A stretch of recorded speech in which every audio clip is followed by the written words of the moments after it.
৪৯তম বিশেষ BCS preliminary পরীক্ষায় quotation থেকে আসা প্রশ্ন।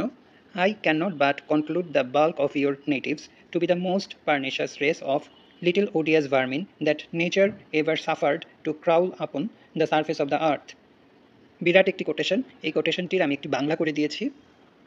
বাংলাটি হচ্ছে এমন: আমি এই সিদ্ধান্তে উপনীত হতে বাধ্য যে তোমাদের জাতির অধিকাংশ মানুষই প্রকৃতির সৃষ্টি করা সবচেয়ে ক্ষতিকর, ঘৃণ্য, নিকৃষ্ট ছোট ছোট কীটপতঙ্গ, যাদের সে পৃথিবীর বুকে হেঁটে বেড়ানো এখনও সহ্য করছে। তার মানে এই কোটেশনের মাধ্যমে মানব জাতির আচার আচরণ, তাদের করাপশনের প্রতি একটা স্যাটায়ার ফুটে উঠেছে। মানব জাতিকে এখানে কীটপতঙ্গের চেয়ে নিকৃষ্ট হিসেবে আখ্যায়িত করা হয়েছে। আমাদের বলতে হবে এই কোটেশনটি কোন রচনায় পাওয়া যায়। অপশনে আছে রবিনসন ক্রুসো, যেটি লিখেছেন ড্যানিয়েল ডিফোই। রাইটারের নাম সহ আমরা জেনে নিই। এই প্রত্যেকটা রাইটারের নাম খুবই গুরুত্বপূর্ণ। অপশন বিতে আছে এ ডলস হাউস, লিখেছেন হেনরিক ইবসেন। অপশন সিতে আছে ভ্যানিটি ফেয়ার, লিখেছেন উইলিয়াম মেকপিস থাকরে। অপশন ডিতে আছে গালিভার্স ট্রাভেলস, এটি লিখেছেন জোনাথন সুইফট। জোনাথন সুইফট কিন্তু একজন বিখ্যাত স্যাটায়ারিস্ট।